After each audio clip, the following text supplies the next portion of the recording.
welcome back to Sally Live Chain. Thank you so much guys for tuning in. Well guys, I'm back again with the Soapy series and namhlanje sikhuluma ke ngenimba. Well guys, ayibo nkosi yami uyagowa uthumza, uyagowa uthumthum.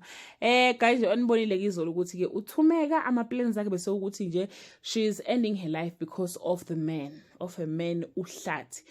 I don't know guys, noma mina kuphela yini but nje uhlathi mina ngimthandisisi. Character yakhe nje iyangidina nje, storyline yakhe siyangidina. Ubaba nje ongekho right for mina. Akakwazi nokulalela abantwana bakhe noma bethu bathini kuyena. Like he's a man engalaleli kwakhona. So I don't know ukuthi relationship yakhe noZoleka izosebenza ke kanjani.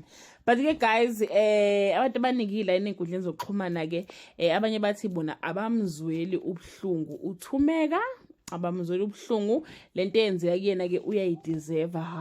Guys, uthumeka bake segade ingane for iminyaka u20 yonke ngaphela ningangamzwela ke kanjani. Omunye utheni uyamangala abantu mabethi ke uthumeka wantshontsha ke indoda ke kaZoleka, uthi ke uZoleka wahamba washiya ingane wahamba overseas washiya ingane yakhe nomunye umuntu wesifazane. Guys, uZoleka wekade engashiya ingane. Uhlathi wamlandela airport wayothatha ingane wamphuca ingane.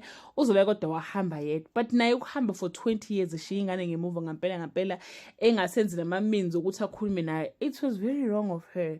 But ke ngiyakhumbula ukuthi ke guys uthumeka kanye ke nohlathi badecide ukuthutha laba behlala khona bohlala kwenye indawo, which I think ke yonto yenza kwaba nzima ke for uZoleka ukuthi ke atrace ke uqhawekazi. So ke abantu ke bathi ke abamzweli ke ibhlungu ke uthumeka uyalayeka. Omunye uthi ke so iprayer le yayizolo guys yenza uthumeka waphatha ama chest pain. Mina ngicabanga ukuthi ke iprayer izolo isizile ngoba uthumeka bezophuma amaphilisi acommit suicide ashone. Kodwa ngoba thandazile yenza ukuthi aphathwe ama chest pain uzobuya guys uthumthum, uzobuya ama tears zakuveza lokho ukuthi ke uthumeka uzobuya bese zoshintsha ke guys impilo yakhe. Iyonto ezokwenza uzokwenza uthumeka ke manje ukuthi she's going to change her life abe umuntu ke ongcono engazi ke guys ukuthi uthumeka uzokwazi ukuthi aphile impilo yakhe ngaphandle ke kahlathi. But ke uthumeka resort to taking the first step in becoming independent.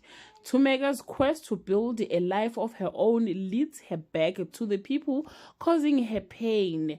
But izinto zizoqala ke ukuba right ke for uthumeka while uZoleka nohlathi have to navigate around the new normal of their lives. But uZoleka uzobe ngafuni ukuthi ke akhuzwe ke uhlathi. Guys, I don't think ukuthi I relationship kahlathi noZoleka izoba right because uhlathi akusiyena umuntu ofuna umfazi independent. Uhlathi umuntu ofuna uyes baba. Kanti uZoleka she's not that kind of a woman. So uZoleka is the boss emsebenzini, uphethe amadoda. So I don't know ukuthi ke I-relationship yakhe yabo izolasta ke for how long. Like I don't know, but I don't see uZoleka being uthumthum laphana ke kuhlathi. Basazoxabana labo u2. But ke on the other side guys, uthumeka bathi ke Thumeka's new look brings her new confidence. Like Thumeka guys uzoba yilo mfazi lo independent ozamayo. But ke my worry ukuthi ngendlela amthanda ngkhona uhlathi whatever lena azobe yenza ke uzobe zama uimpressa ke uhlathi, of which it's something kumele ikhiphe ekhanda, kumele aphume kuhlathi abe independent befuna uba independent kodwa aphume nje kuhlathi ngampela. Ingane ke ziseside lakhe guys uthumeka, but I'm so worried about uhlathi. Yo, I'm not sure ukuthi angithandi I-storyline sakhe or angithandi yena siqu or what is happening. But guys, yo, uyile ndoda nje engayithandi. Indoda nje engayithandi engakwazi ukulalela ngisho ingane zayo. She's dismissing everything. I don't know ukuthi le relationship yakhe noZoleka izosurvive kanjani. But guys, anyway, that brings us to the end of this video. Guys, uthumeka uzoba right, uthumeka uzolungisa impilo yakhe, uthumeka uzozama ukuba independent. Like sizobona nje okuhle kodwa ke mangabe sekuphela ke lenyanga esikuyona ke uJuly. That brings us to the end of this video. Do leave your comment below and share your opinion. Bye.